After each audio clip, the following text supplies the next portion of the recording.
Hey, everybody. Welcome back to the show. Today, I have a very special guest on. I have Gustavo Turner on. How are you this morning? How are you? I am great. Thank you so much for coming on. So for those of you who are not industry insiders, you may not know who Gustavo is. So, but he's become a really, really important part of our industry lately.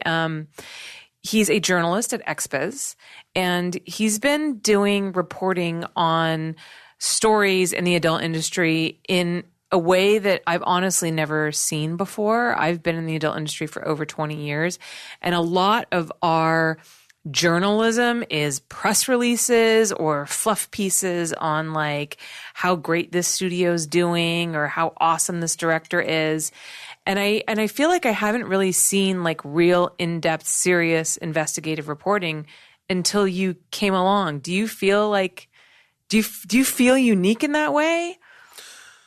Well, I joke that, it's not me that I'm being good. I'm just doing the job the way that I see the job to be done, that you need to do it if you're going to do it seriously. I mean, maybe the bar has been lower, but I think there's been other people who do great work. And one of my colleagues, JC Adams, he has been covering the gay side of the industry very, very well for many years. He had his own publication, and he sits on the desk right behind me. So we have a very diverse newsroom at XBiz where everybody, pitches in, and we all do it with different approaches, maybe, right, or slightly different. But right. I mean, that's the good thing that Alec Helmy did putting the team together, is that it's really a diverse team where everybody has their areas of expertise, their beats. And I think that's what a newsroom should do. So right. I don't feel I'm doing anything special. I'm just doing what a newsroom should be doing. And the person allowing for that is the publisher and the editor-in-chief, who is taking a big gamble of doing things maybe in a way that the industry might not be used to, but it is a good direction for it to go. And he's definitely, doubled down on trying to make a product that is progressive and that it's unique in the landscape of covering the adult industry. Mm-hmm. So I was covering not a little bit, but I was writing a lot of articles about the industry for the mainstream press for about 5-6 years. Right. And I don't think I've changed my approach. Right. It's just that now I have the stamp of XBiz, which is an amazing platform to get in touch with people. Yeah, I definitely have to say, like, I've been Team XBiz for a long time. They've always been really good to me. As I was telling Gustavo before the podcast started, I actually had a column in XBiz like 10 years ago that I used to write for. So that was really fun. So, they've always been like really good to me. And, I feel like they're really like pushing towards like a higher, level of journalism with having you and, some of the other writers on your team. Mm-hmm. So maybe let's do a little bit of background on you first before we get into all the juicy stories that we have to cover. I did say that when Holly invited me here, I said, look, I'm not the story. I'm the one who tells the story. So, we'll go through that quickly. Well, you do have a lot of stories to tell, and we definitely want to get to them. But so how long have you been a writer, and is it something that you've always wanted to do? Well, I consider myself a professional writer in the sense that I started getting paid for my writing 24 years ago. Mm-hmm. So long time, 1990, whatever that is, 4? 5? Yeah. And I've always read a lot, and I started writing pretty much in college, and I started getting paid for writing in college, which is, once you start getting paid for writing, it's very hard to write for free. Right, of course. You're like, totally understandable. There's a reason I don't do free photo shoots. Correct. Same thing with photos. And I'm also a photographer. So I have the same feeling, although I feel that because I enjoy photography so much, I would do it for nothing. Mm-hmm. Don't tell anybody. But I would, for the right circumstance, I would just get out of the house with a camera and do it. But writing is so solitary and is so in your head that I need the incentive of. It is, and it's funny because, as I mentioned, having had a column for XBiz before, and I actually, my degree is in world literature, and I used to do a lot of writing. and writing was one of my other passions besides photography, but writing is so much more difficult than photography because photography is like a collaboration between so many different things. You've got the model, you've got obviously yourself, you've got the surroundings, and if you're doing a professional shoot, you might have assistants, makeup artists, stylists, like art director, whatever it may be, right? But writing is just you and the pen and your head and the demons. paper. And so for me, like I honestly find it intimidating. And I used to write a lot, and then I stopped, and I haven't really written in a long time. And I want to get back into it. I mean, I want to write a book eventually someday. Doesn't everybody? But I'm kind of intimidated by getting back into the process again because it is just me and my head, and I think I have a fear of being able to harness those thoughts in a concise way, in an interesting way. Yeah, the art of editing is a lost art too. Like, if you look at Raymond Carver or like somebody like that, like the stories that they produced were actually shaped by their collaboration with an editor, for better or for worse. Some people like better the first drafts.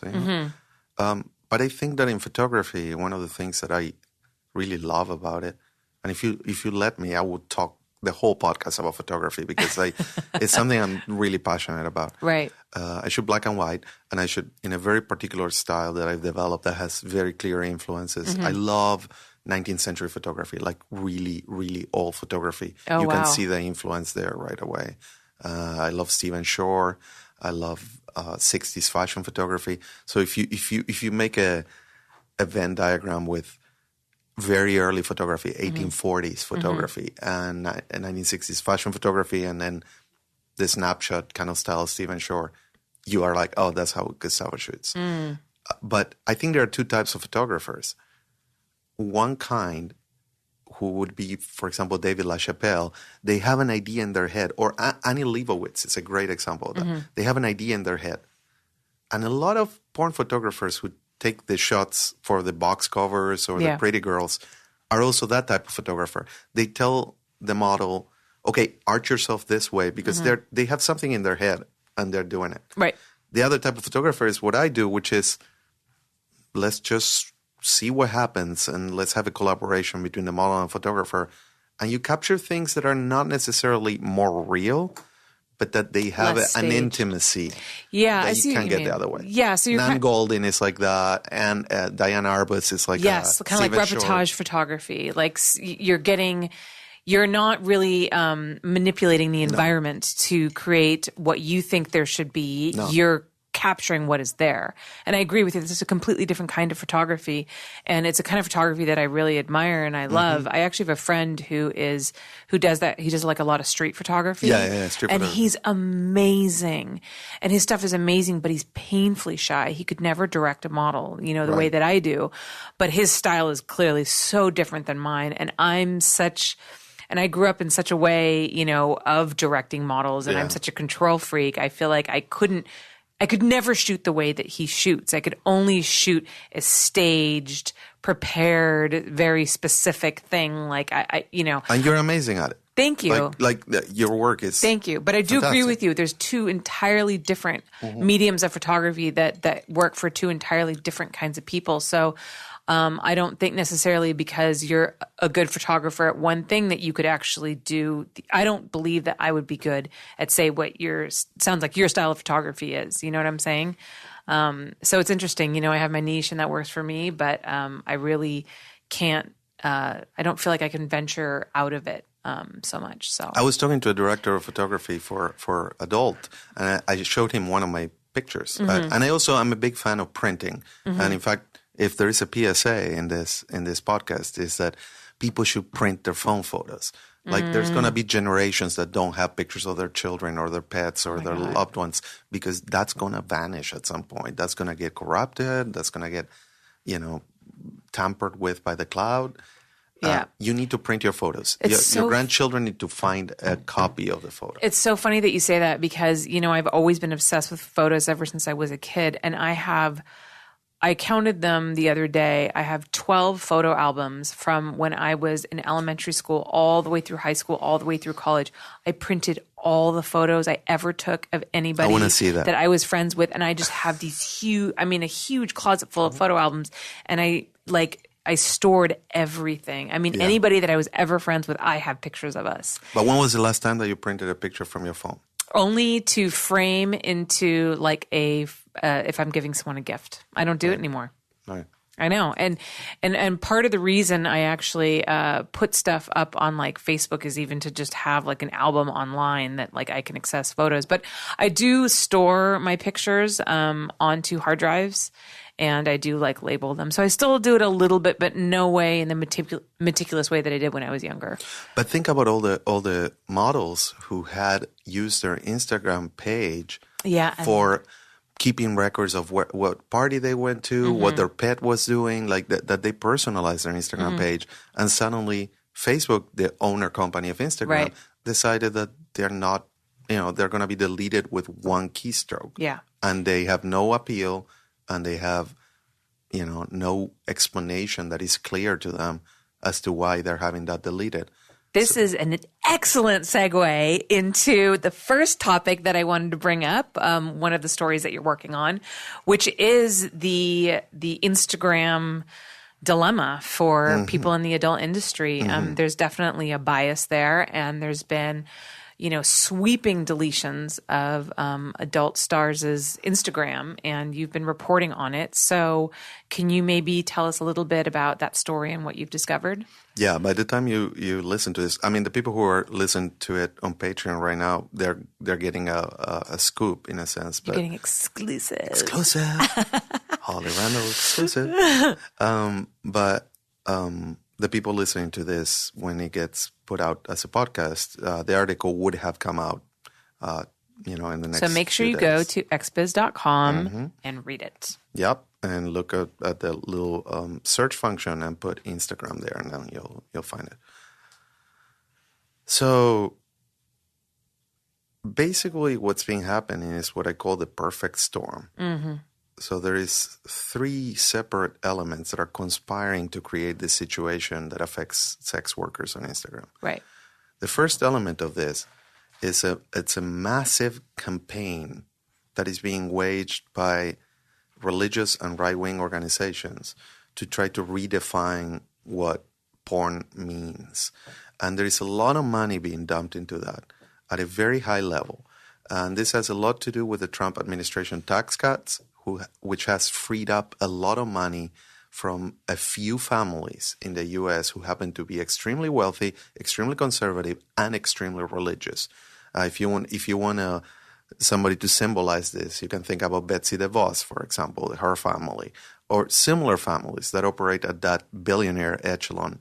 Now they have a lot of free cash that the government just handed to them, and it's tax-free for them to contribute to social causes that they want. And the social causes that they want are religious causes.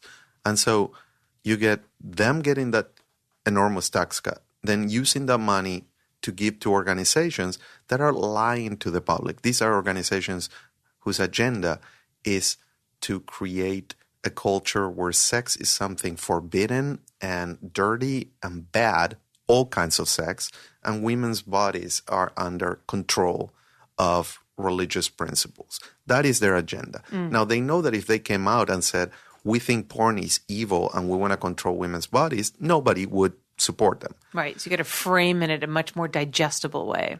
Correct. And they find issues that are what they call bipartisan. And I have a big problem with, I'm neither conservative nor liberal. I lean on liberal issues in a lot of things. But I think that what I call the NPR liberals have a lot to answer for in terms of, for example, Kamala Harris is caucusing with extreme religious conservatives when it comes to sex worker rights. And these are the same people that she wouldn't be seen anywhere near if we're talking about abortion rights, women's rights, LGBTQ rights. But when it comes to sex workers, she's like, okay, I'm fighting trafficking now. Yeah, because there's still that view in the public that sex workers are trafficked. Yeah. Or they are victims, and that these women have no agency over their careers. They can't make decisions on their own. That basically no healthy, rational woman would choose sex work. That's impossible, and we need to save these poor women. Correct. Damsel in distress kind of situation. Yeah, yeah. Which feeds into a whole narrative that it serves both the kind of what sex workers call the white knight narrative of these guys who support sex workers because I'm going to take you out of that life, which is the oldest, kind of, John trick in the book. It's Captain Save-A-Ho. Yep. And then the other narrative that it serves is the narrative of middle-class women. And I have a lot to say about this because I'm trying to promote the term swell instead of swerve. Because swerve is a real thing. They're radical feminists who decide not to support sex workers because they think of sex workers as being dupes of the patriarchy. Can you explain the acronym SWERF to those who don't know? Sex worker exclusive radical feminists. So a lot of people use that term to refer to people who call themselves feminists, but then they say, but I think sex workers think that they're making a choice, but in fact, because the patriarchy is all encompassing, they're not actually making a choice. Right. And Andrea Dworkin is the big philosopher of all that. And she's being revived right now by like Riot Girls and like there's a big Andrea Dworkin revival. There's a big volume that came out and you could go to the hippest place in LA and there is readings from that book. And it's so problematic because it's in the realm of radical feminism saying that these women think they're making a choice, but in fact, they don't know what they're saying. On the other hand, you have swells, sex worker exclusionary liberals. And those are different. Those tend to be middle-class women. Think about Kamala Harris, Kamala. And what I feel that is behind their opposition to sex work is something very hypocritical, which is that they participate in the patriarchy by being upper middle class or middle class women who are the secondary earners in their family. They marry up or they marry a guy who's making more money than they are. And so therefore, their identity is tied to their situation as being a middle class woman with a husband who grew up going to good schools. And they feel that the sex worker threatens that. And that's as old as the beginning of time. The sex worker is going to take my husband and then I will lose everything I have and my children would not be taken care of. Right. So their defense instinct is very primal. And I think it's more common than swerves or radical there aren't that many radical feminists. Right. There are a lot. And they're very loud. And they're very loud. And I like them and I like how they argue about women's rights and all that. But when they're sex worker exclusionary, they are sort of being patronizing to the sex workers. Yeah, it's funny because sometimes people ask me like, do you think porn is degrading to women? And I'm, or they offer that opinion that it is. And I always say, I'm like, that assumption or that question is kind of sexist in its own way because you're automatically assuming women are victims. You're automatically putting them in that category.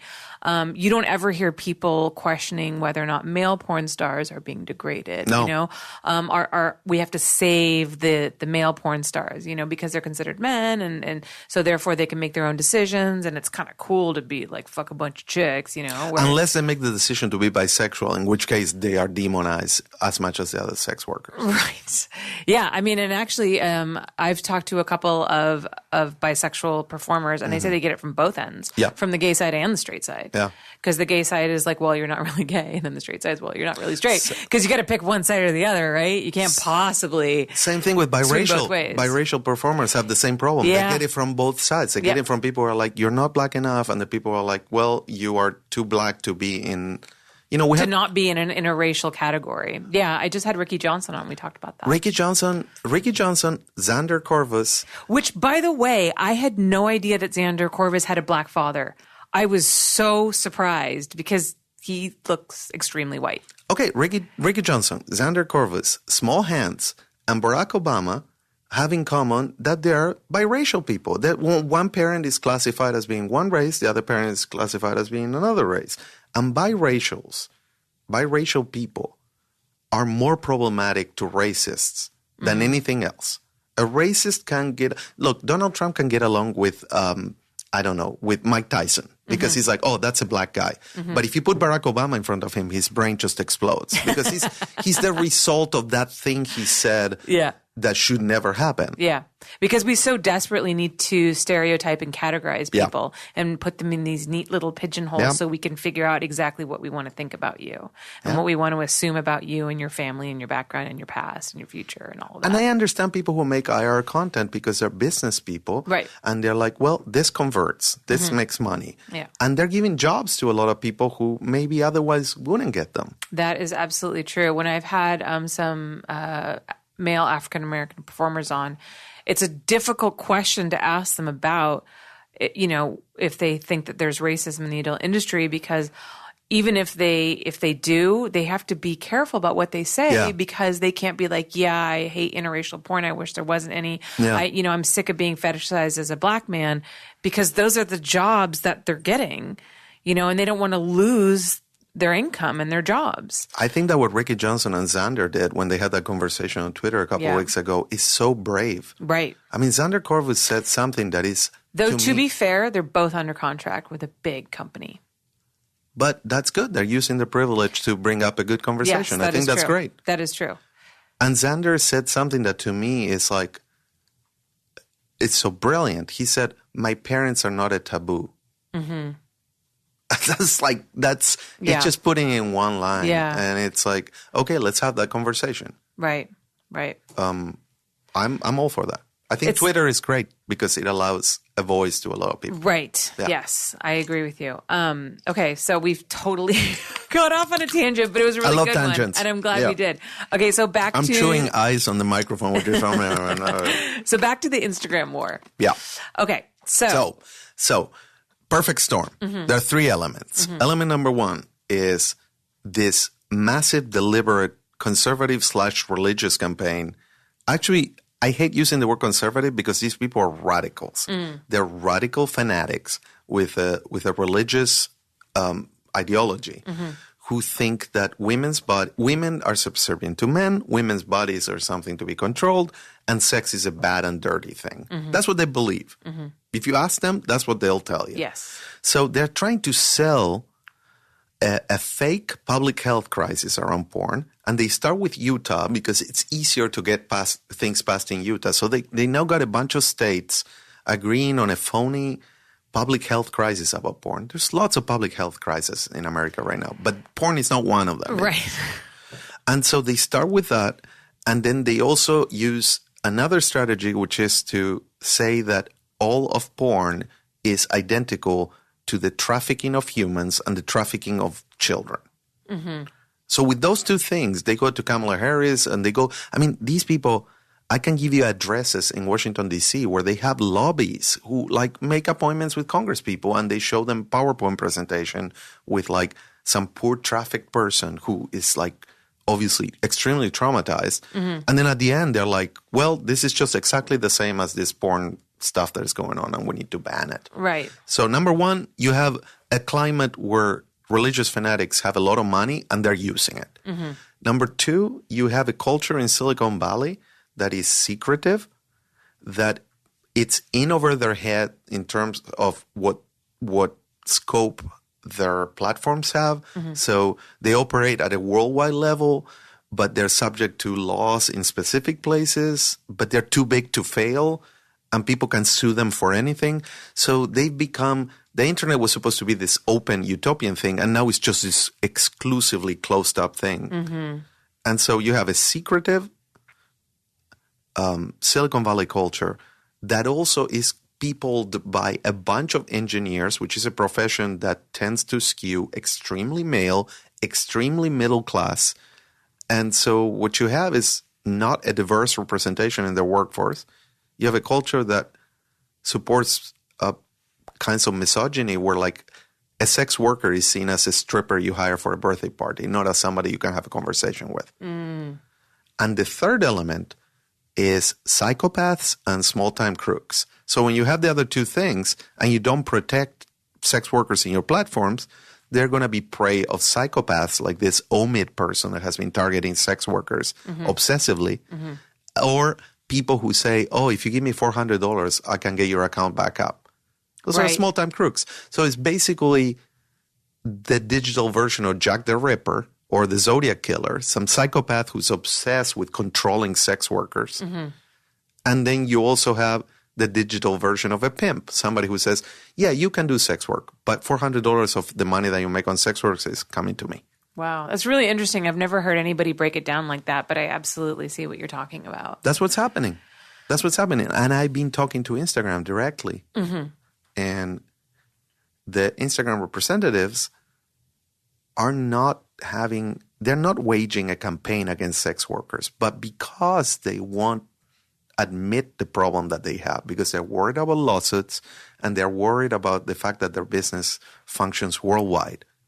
And so if somebody complains in Pakistan, then suddenly they're losing one market. Right. And so they're secretive and not acknowledging what's going on at a degree that you wouldn't think is natural.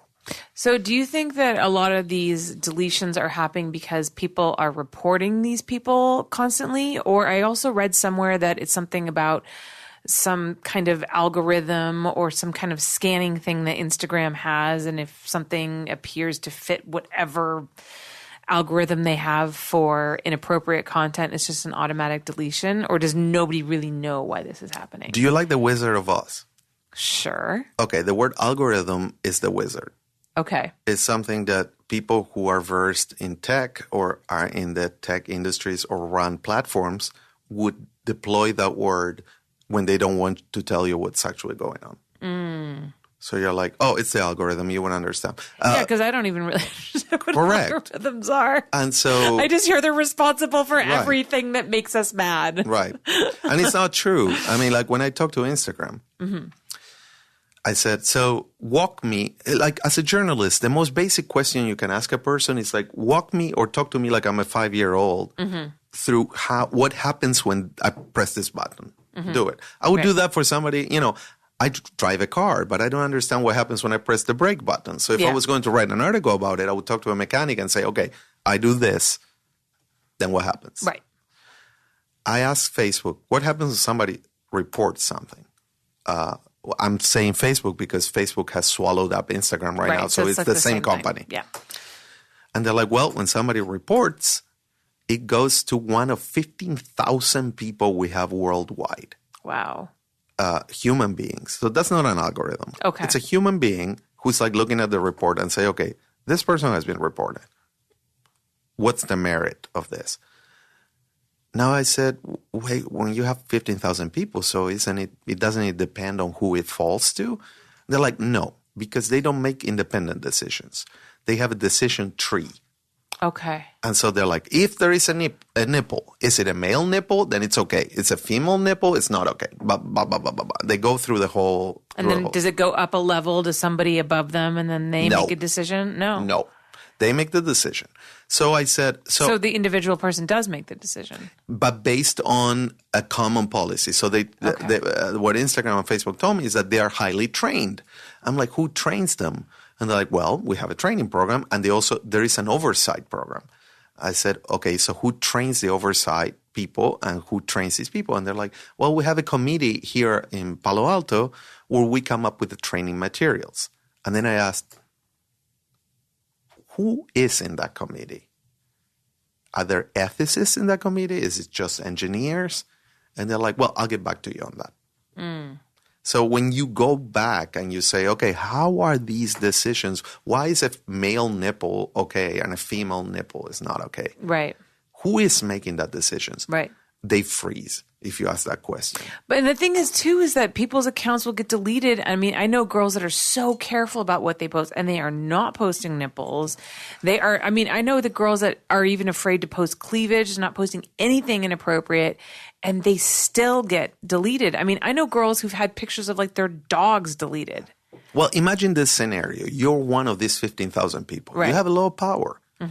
And you probably know that you have a lot of power. And let's say you're a religious fanatic, or you have a close friend who's a religious fanatic, and you tell them, look, I'm going to tell you what you need to do if you want somebody like deleted for good. Mm-hmm.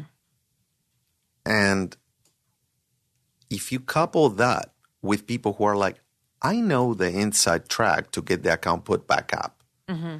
So either people reverse engineer the processes that Facebook and Instagram have set up, mm-hmm. or straight up they have corruption in the system. Yeah. And when I ask, what is the likelihood that there is corruption in your system? Her answer was, it shouldn't happen. It shouldn't be happening. But how easy that would be to set up. Extremely. So easy. Because you could have a deal with if you're one of these people who gets to decide what account should be deleted, you could easily make deals with people, say, okay, you campaign them, you say, give me $400, I'll put your account back up, and you guys split it.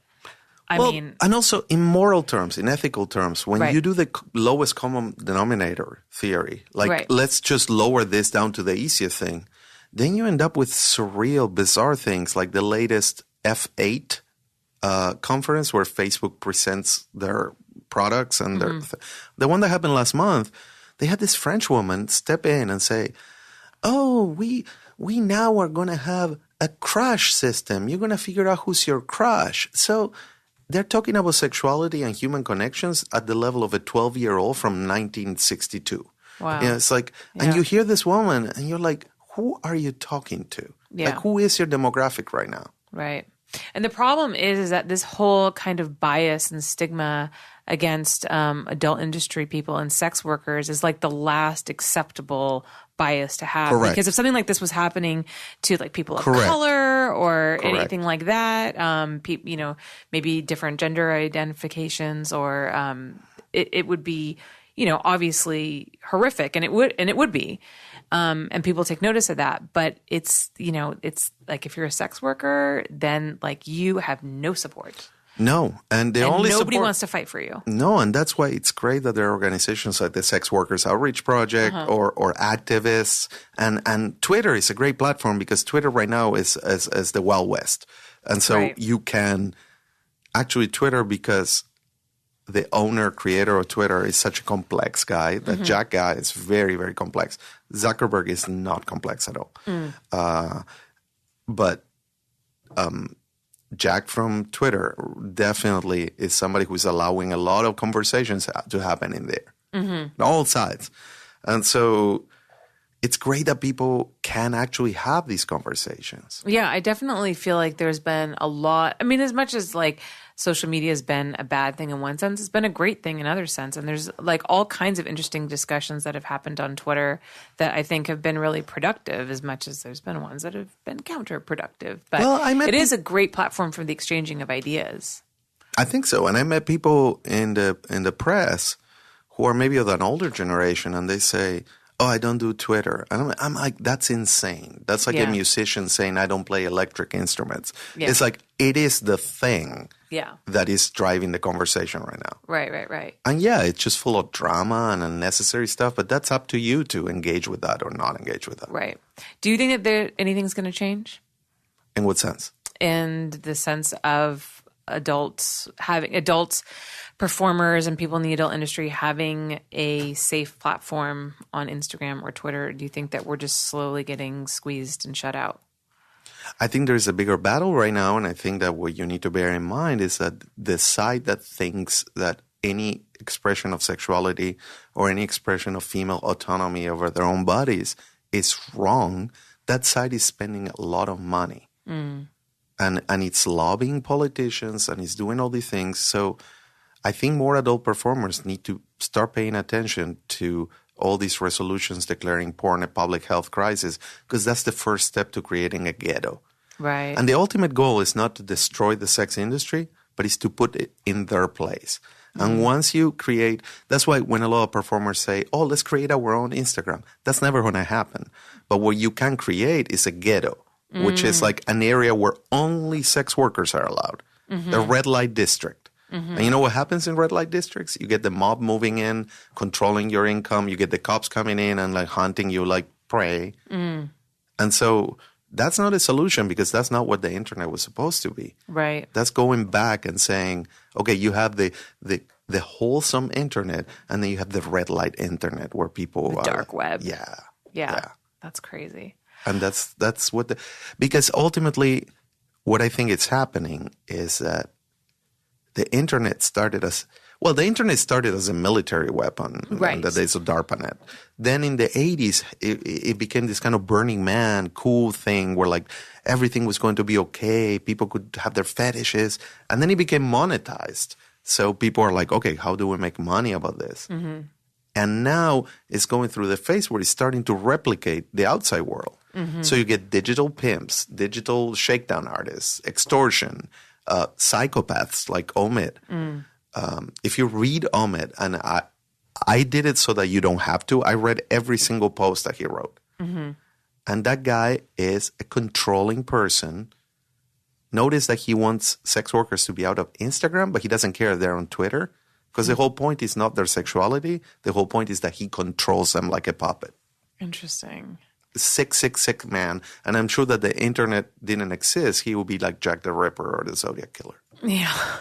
Yeah, it's definitely give people like him a good platform to exercise whatever their personal demons are against other people that they don't even know. That's why I'm upset when people call him a troll. A troll is just somebody who sits at home and starts internet drama for no reason. This guy is much more dangerous, and he's operating with impunity, which like gives him a kick. That's what thrills him. Right. It's the fact that nobody can catch him. And he says it again and again and again. You can try to delete me. You can. Right. It's crazy. Yep. All right, we're going to take a quick break, and then we're going to come back, and we have so much more stuff to cover. So stick around. Are you a fan of my podcast, Holly Randall Unfiltered? Of course you are. Well, I need your help to keep this show going. This is why I've set up a Patreon account where you can donate to support my show.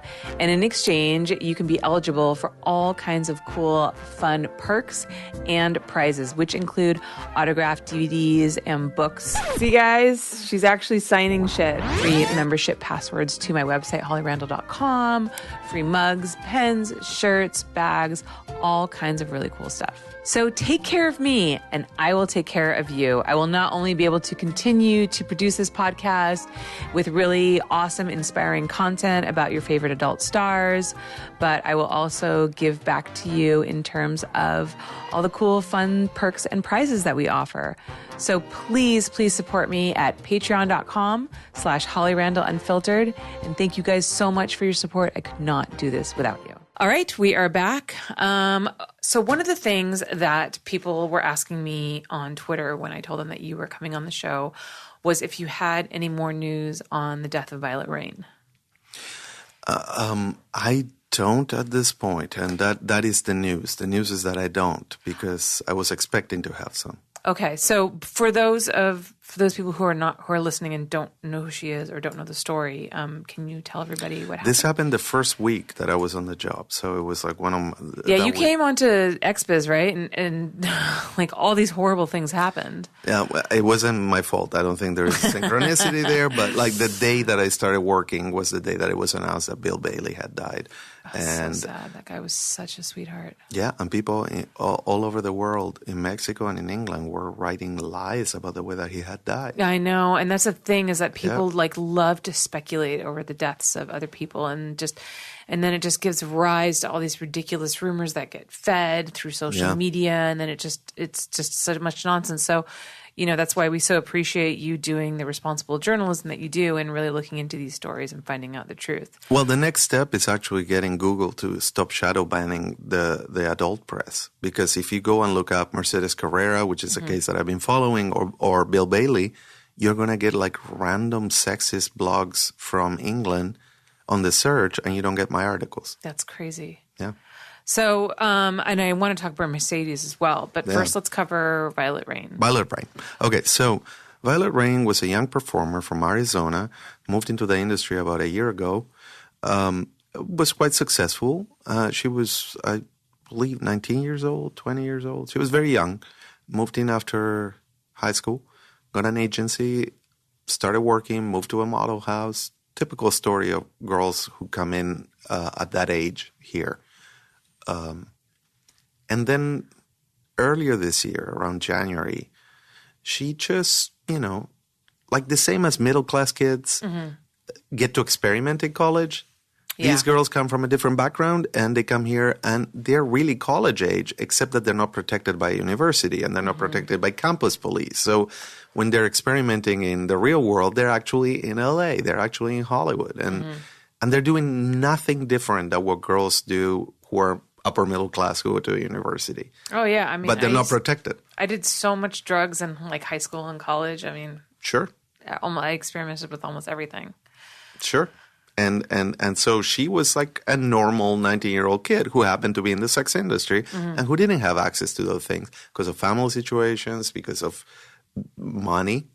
And so you could see in her social media the process by which she's trying different faces. She comes in one way. She has a boyfriend in her small town. Then she starts, glamming up and going to these clubs and meeting SoundCloud rappers and YouTube stars and partying in houses where people have money and drugs. And maybe, when she gets in the industry here, maybe, she starts experimenting with drugs, but they're not really strong drugs. And then she goes to a party and the drugs are way stronger, but she doesn't know what she's doing. So And this is the problem with illegal drugs is that you never know the dosage of anything. No. And so, you could be getting what and I don't you don't know what you're doing either. You could be doing exactly. I mean, you could be snorting what you think is cocaine and it could be heroin. Or you can be taking Molly and it's actually speed. There's all kinds of things that happen.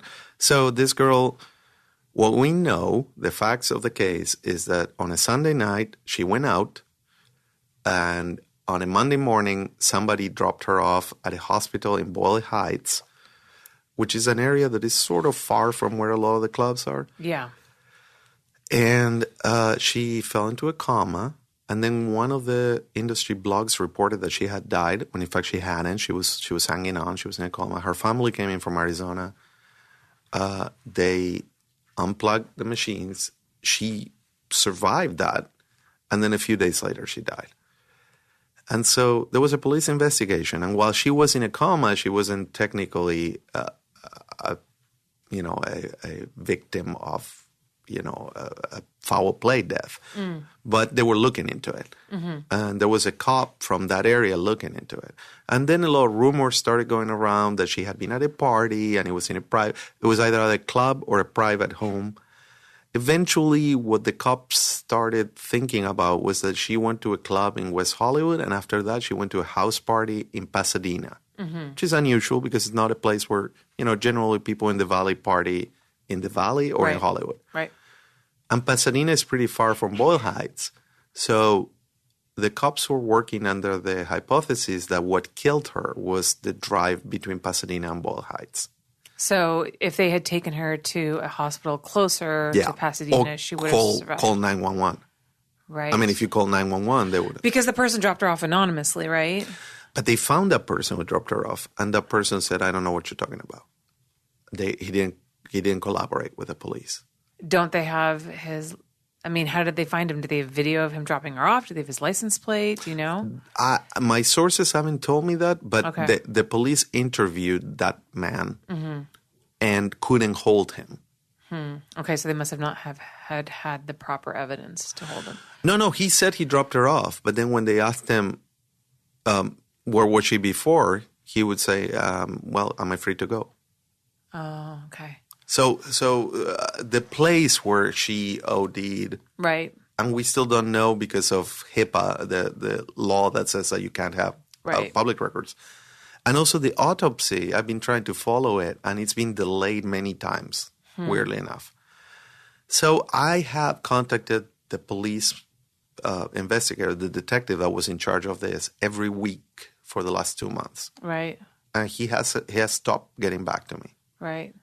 Do they know exactly what – so you don't know what drug it was that that killed her? What was in her system? No, because the autopsy is still. I mean, I have pending. to check again. Maybe by the time you broadcast this, I would have something on the autopsy. But I've been pretty much weekly contacting the coroner's office in LA. It's funny because when people hear that I cover the adult industry, they're like, "Oh, is it all boobs and girls?" I'm like, "No, it's the coroner's office, and it's pretty grim." Yeah, it's actually so my best friend died a few years ago, and it took us forever to get the autopsy results and we were very surprised by that because in the movies and TV you get the autopsy results the next day, and especially because her death wasn't suspicious, it was natural causes. Right. It took us like 6 months to get the results. Yeah, and I'll tell you something. What chills me is that when I was investigating this, I talked to a friend of mine who has lived in LA for a long time.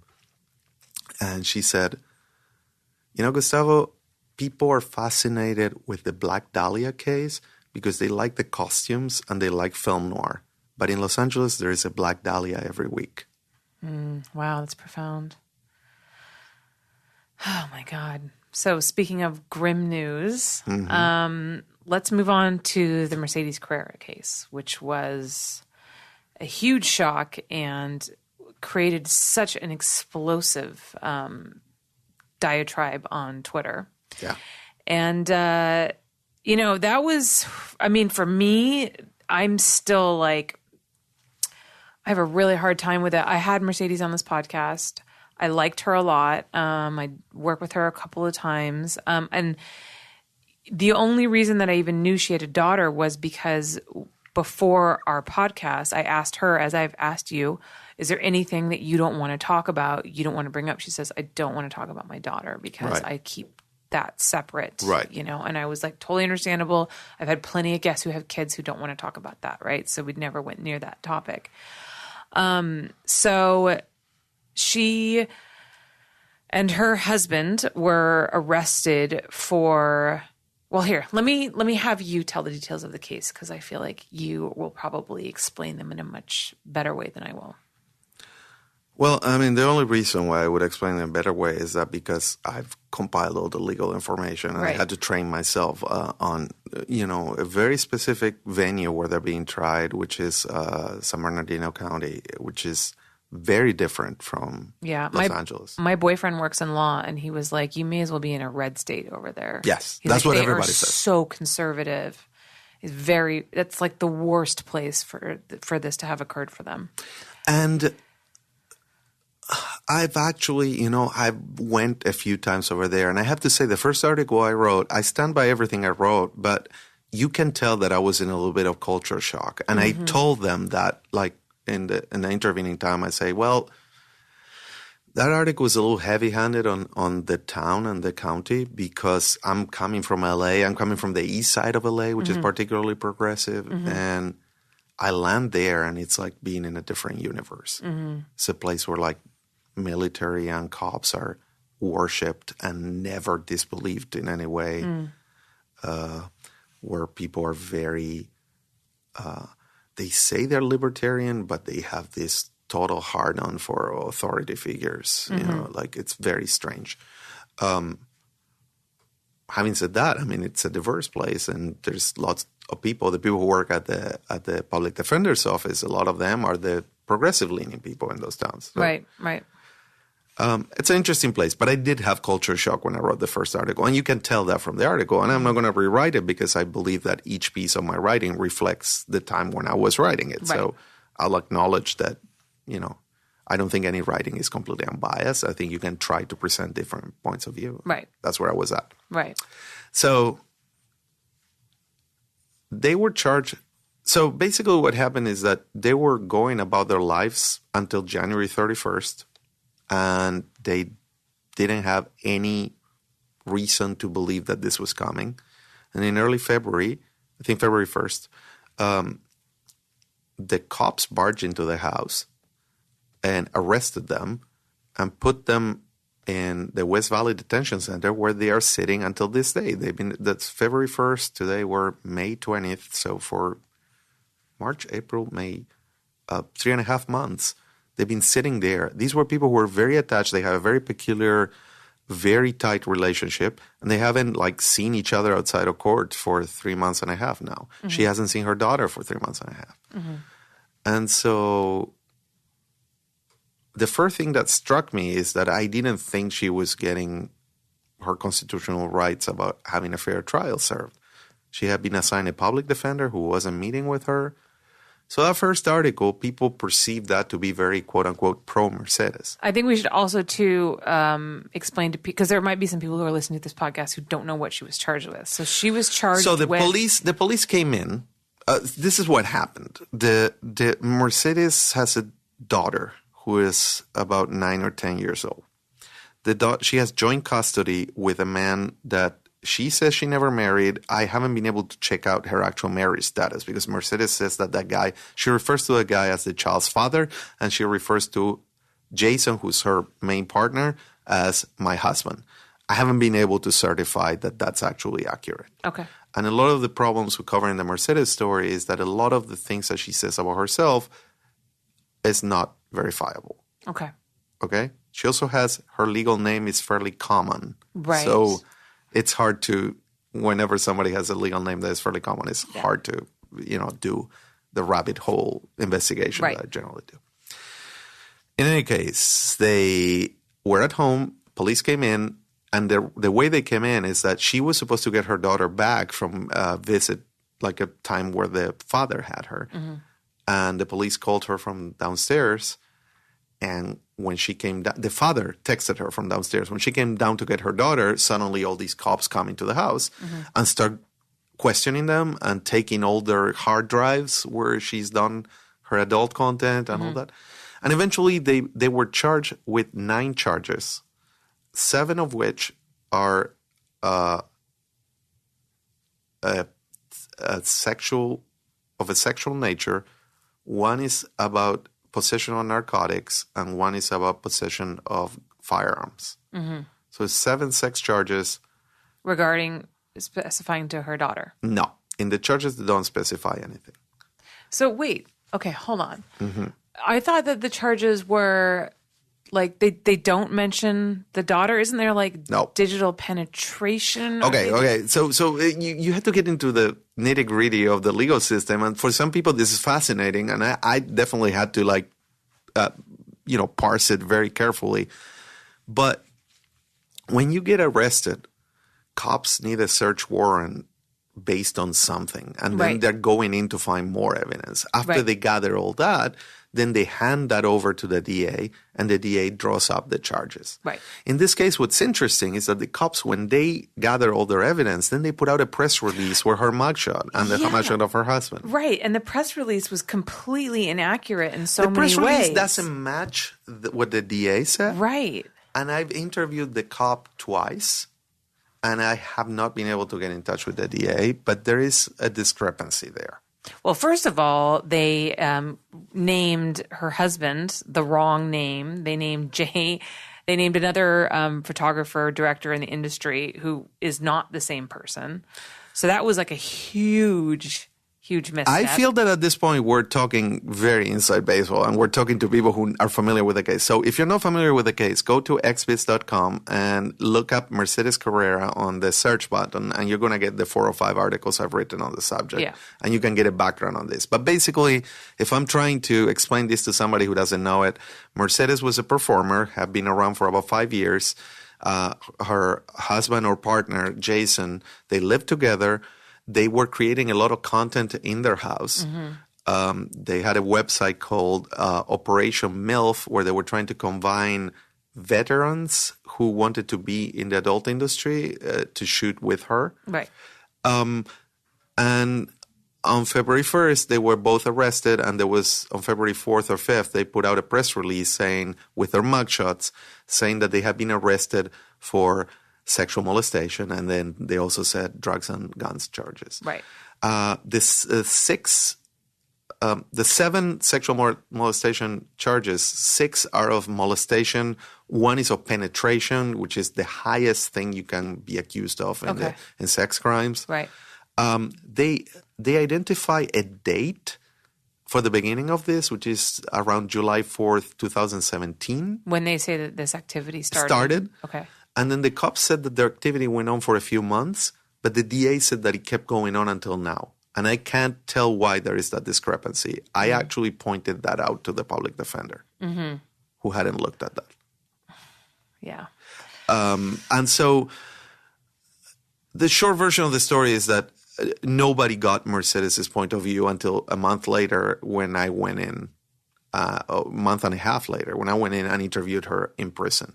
Which was like such a groundbreaking thing to do because, you know, as I mentioned before, I mean, the internet went completely insane. And so many people, and look, first of all, like, let me just say, I know what you're for people who like it, who it's not obvious to, because some people are just read whatever they want to read into it. Obviously, child molestation is a fucking horrible thing. Absolutely. And if that is indeed what happened and she engaged in that, then, you know, we're horrified and she should be prosecuted and all that kind of stuff. But what makes me crazy is how people so quickly are just willing to absolutely just jump on and vilify somebody without any actual facts, right? I mean, just the adult industry went crazy and everybody's, you know, just like these people who I think she thought were friends just immediately were like, okay, this is definitely true. And, you know, she should go to hell and this and that. And just like, it was so incredibly aggressive as opposed to, you know, and there were so few people that took a step back and said, let's just like wait and see what happens because we don't know all the facts yet. We haven't heard her side of the story. And those people who tried to be like the voice of reason, like Julia Ann or Brad Armstrong, everyone was just like, you love child molesters. You're a horrible person. I mean, I had my interview with her up on YouTube, right? And obviously I interviewed her like 6 months before this happened. So clearly, you know, I can't tell the fucking future. And I had comments of people saying that one person in particular said that I was going to hell because I had interviewed her 6 months ago. How could I give voice to a child molester? He was going to report me to YouTube, get my channel shut down, and I may as well have molested her daughter myself because I interviewed her 6 months ago. Did you block them? It was I actually hid the video for a while because the comments that I was getting, they were out of control. Like I had to just like, I didn't delete it. I just hid it because I couldn't take, like, I was just constantly like monitoring it. It was too vicious. So I was just like, I'm not going to delete it. I'm just going to hide it for now. Let the fucking world calm down. Are you happy with that decision? I am. Okay. I am. I'm not saying that I won't put it. And by the way, I didn't delete my podcast audio version of it. You can go listen to that right now. It's still up. So the visual of seeing her talk is what was triggering people. And also, too, people can comment on YouTube, like, easily. And YouTube is just a festering cesspool of trolls. The most aggressive and the meanest comments I get are always on YouTube. Always, always, always, by far. Interesting. I hardly ever get nasty ones on Instagram or Twitter. But YouTube, I'm like, it's crazy. Anyways, and then you came in and you actually did some research and you wrote a very informative and I thought fair and balanced article. And only after you published that did some people come out and say, okay, like, you know, all right, here's some sense, here's some background, here's some backstory. Let's take a breath and let's maybe, I don't know, consider the possibility that there could be another side to the story. The thing is that we just don't know. And people are so quick to just immediately vilify others. It's crazy to me. Well, there are two things there that I get out of all that. Like, one is I've been paid to write different forms of journalism and different forms of writing for 24 years. And I've never had something happen like what happened with that article, which is a few weeks ago, this gentleman contacted me from the San Bernardino Public Defender's Office. I said, hi, my name is so-and-so, and I'm the new public defender. And we're reading your articles. And one of the reasons why her former public defender was reassigned was because they read what I wrote, which is that she wasn't getting a fair trial. And you see that in the movies, but it doesn't very often. It doesn't happen in reality very often. Amazing. That article got her better, not the same as she would have if she was paying for a lawyer, which are very expensive. Yes. And some of her friends are trying to get her a lawyer, but it's very expensive. But at least she has a public defender who's on the ball. Right. And the article helped to do that, which is great. That's what the press is for. Right. And so that made me feel good about having done that story. On the other hand, people said, oh, so now you're Team Mercedes because you wrote something that was fair to her. I have to say this on the record. Today is May 20th. They haven't even had preliminary trial date set up, like preliminary where you have to establish that you don't have to establish reasonable doubt. You have to establish probable cause. So people have to believe that it's probable that this may have happened, and then she goes to actual trial. Right. That date hasn't happened yet because they've been kicking it forward because she can't hire a lawyer. Right. Something may change by the time you hear this, but as of today, May 20th, I don't know what happened with her husband, her daughter, their house. I've interviewed a lot of people. I've interviewed 11 people who knew her very well. Mm-hmm. And I don't know what happened. Yep. I wrote a second article that people perceived, wait, I thought you were Team Mercedes, but this article paints them as like eccentric weirdos. Yeah, people just want you to pick a side. Yep. Yeah. I said, look, I'm telling you what I'm reporting, and I'm doing it as I'm going along. Yeah. I know as much as you do, and I'll tell you what I know. Right. Now, having said that, what guides me in this coverage are two things.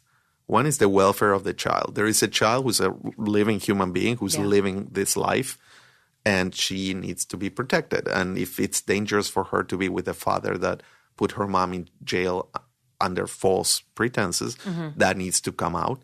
Or if she has been abused by her mom and her partner, that needs to come out too. It's like, it's either way. This whole situation is so awful for the child. Terrible. And it's just so terrible. And I feel so, so bad for her. Terrible. And then the other thing that is guiding me is that I want everybody to get due process. I mean, that's what this country is supposed to be about. Correct. And I'm a naturalized citizen, so I'm somebody who chose to be a citizen of this country. And we get a lot of crap talked about, like immigrants. I'm a legal immigrant. I'm a naturalized citizen. And my love for America and due process, I would argue, it's higher than somebody who was born here and takes it for granted. I chose this set of rules. Yeah, I think you make a good point there. Yeah. And so I will try to get people to have – a lot of people get disenchanted and they're like, well, that's the way government is. Well, she got shafted. But I don't think it should be that way. Right. Yeah, I mean, I just can't help but imagine what it would be like. I mean, to just be in that situation where you're stuck in jail and you don't have any support and you don't have the money to defend yourself. And you're just, I mean, did you say that she's in her cell for 23 hours a day? Yes.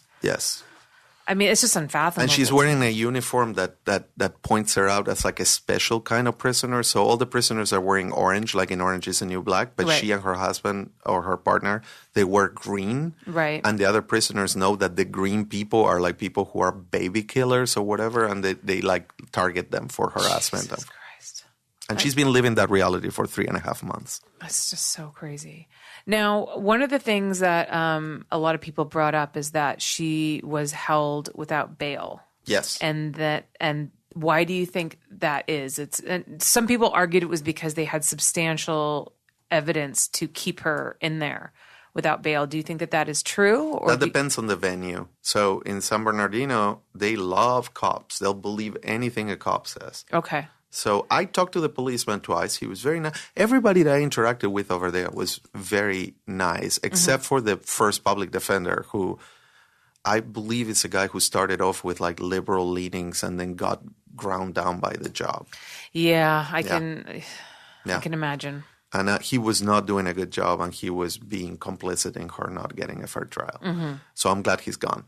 The new guy is like just what you would expect of a public defender, which is not, maybe not the best legal advice in the world, but he's thoroughly competent. Right. The cops handed evidence over to the DA.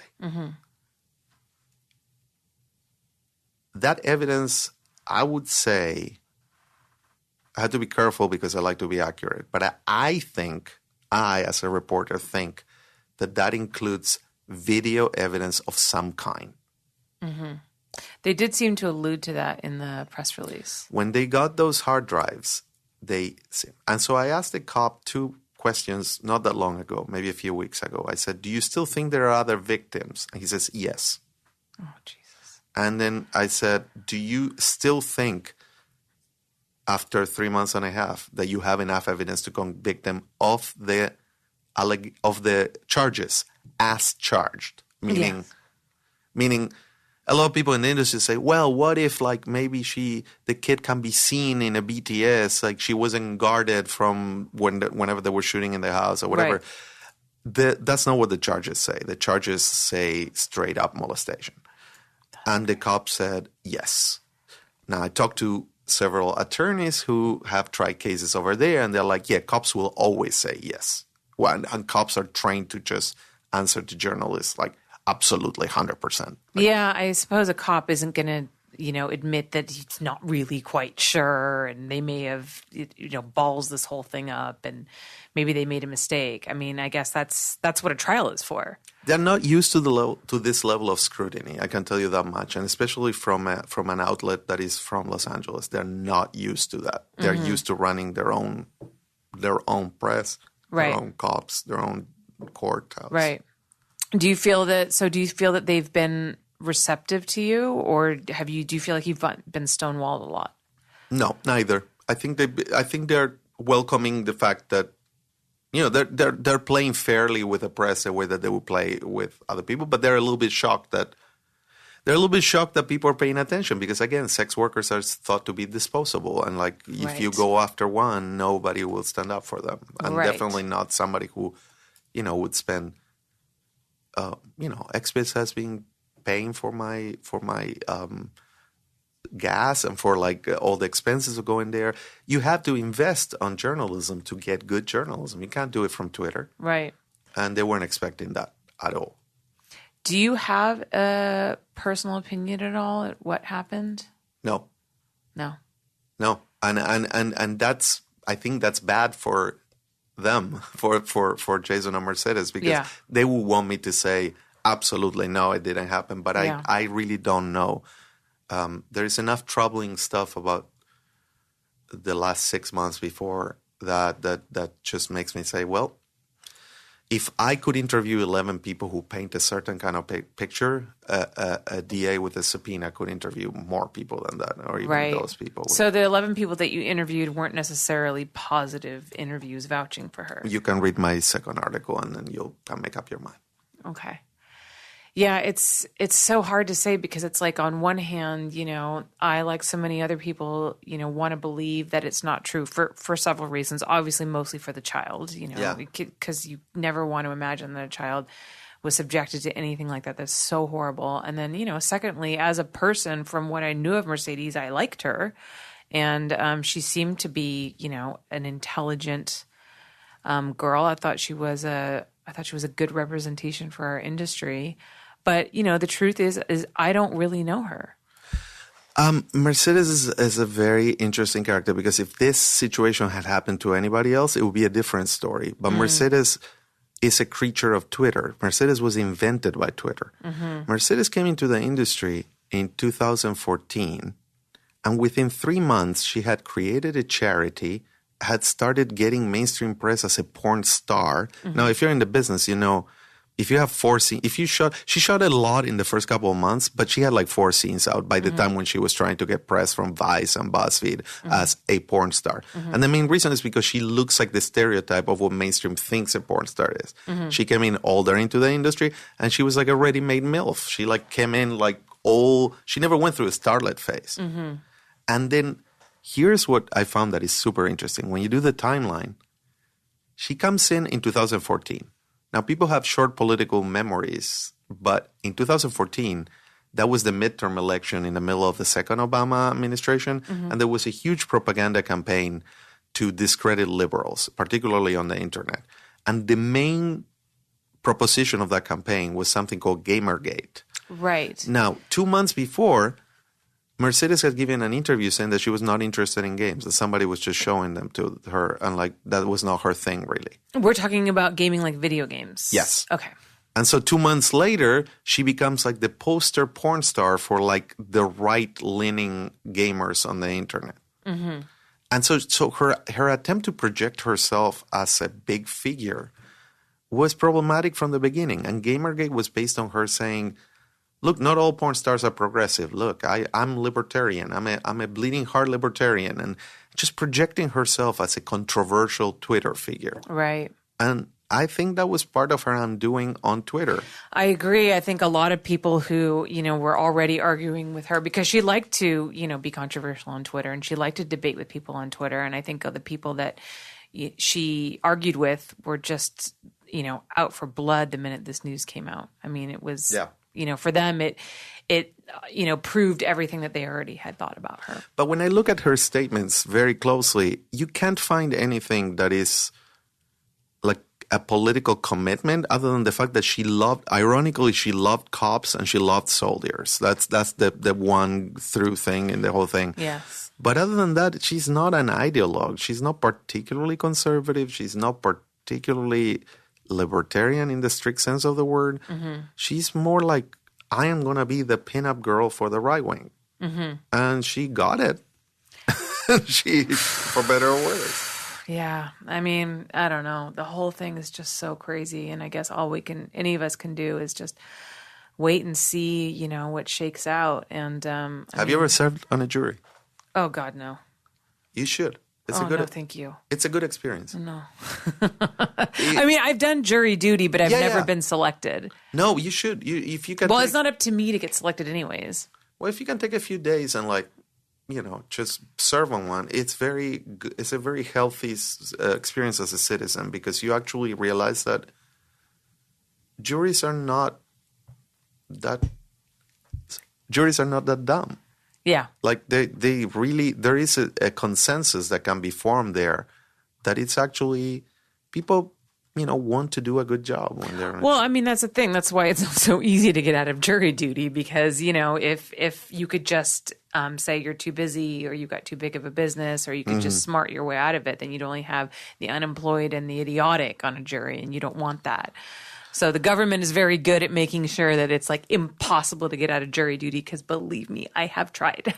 Yeah. Well, and I think that maybe, again, that's something else that as a naturalized citizen, I see it as a right that I have, not an obligation. Yeah. I get to help decide complicated cases where there is conflict or where somebody's being accused of something, and I think that's a good thing. Yeah, no, I think it is too, and that's very noble of you. And I will admit to being somebody who was born in this country that I definitely see it as an obligation, and I do not want to serve on a jury, and I always want to get out of it, and I'm always so happy when they send me home, and that is selfish on my part, but I can't help it.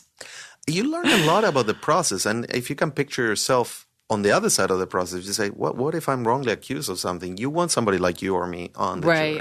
Yes. Yeah, that is true. Yeah. I mean, the whole thing is, it's so awful. And here's, and I have a story, and this is kind of part of the reason why, I hit pause on, automatically assuming Mercedes was guilty until proven so, is that we had an incident happen, with my family when I was younger. So, my mom is Suze Randall, and she's been great photographer. Thank you. She's been an erotic photographer and director, ever since before I was born. And I have a younger brother and a younger sister.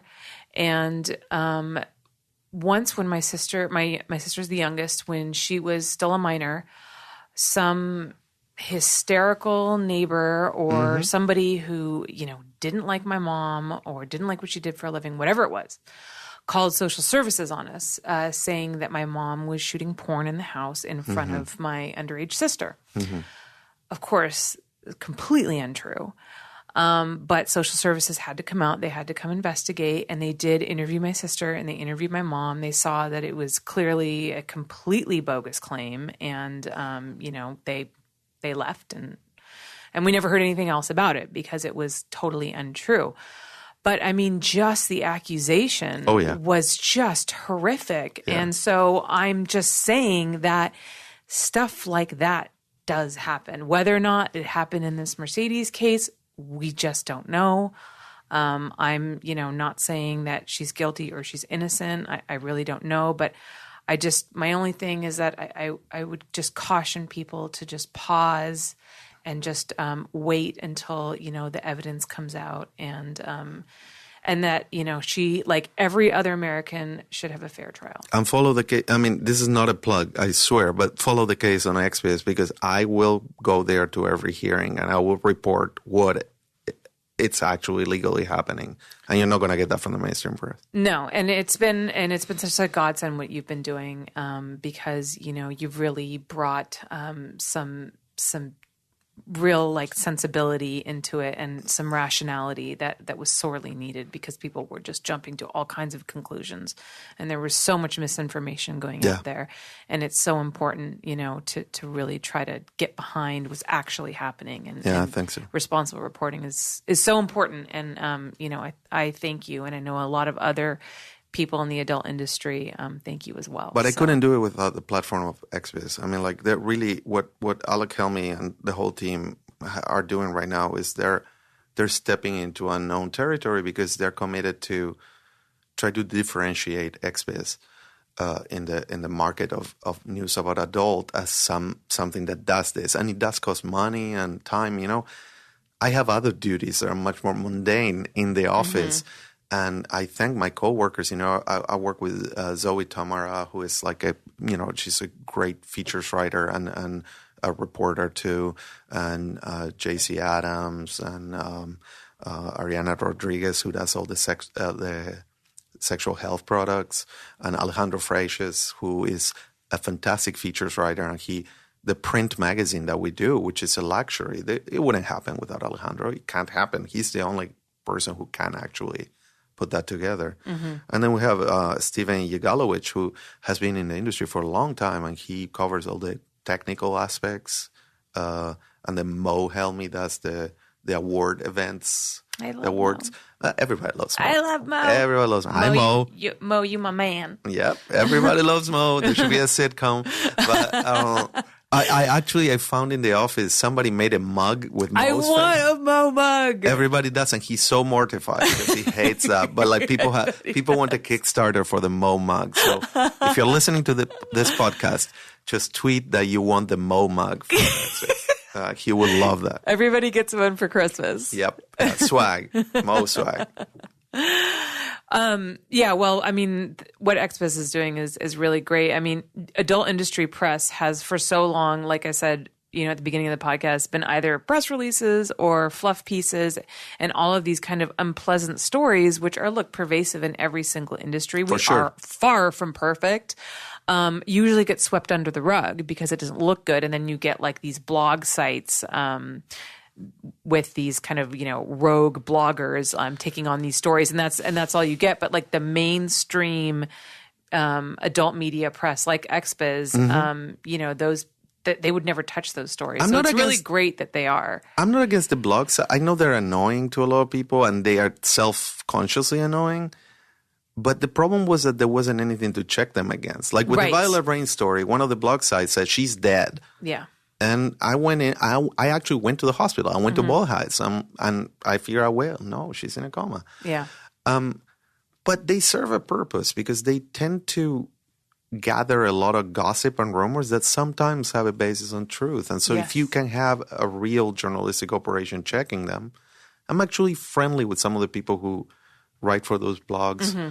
And I always ask them, like, why are you doing this? What's the calling on this? And, they're coming from different angles that we're coming. But it's a big tent. Yes. It's a big tent. Yes. Well, we so appreciate your part, Gustavo. And thank you so much for coming on. Can you tell everybody where they can find you on social media?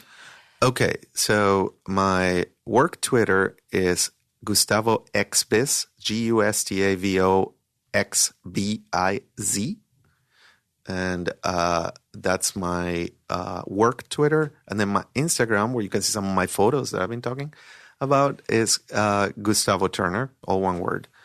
And and you can find my personal Twitter and all this stuff if you go to my work Twitter that way.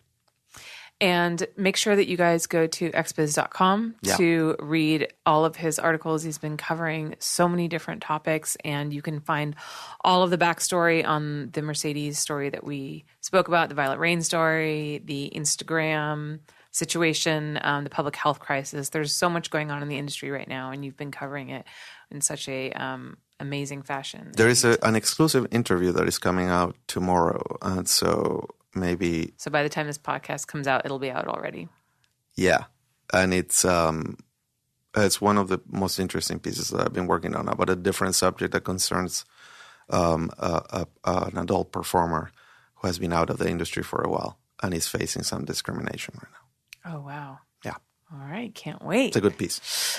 And you guys can follow me at Holly Randall on Twitter and on Instagram. If you have any comments or questions, you can email me at hollyrandallunfiltered@gmail.com. Also visit my website, hollyrandallunfiltered.com, to find out more. Thank you guys so much, and we'll see you next week. Bye.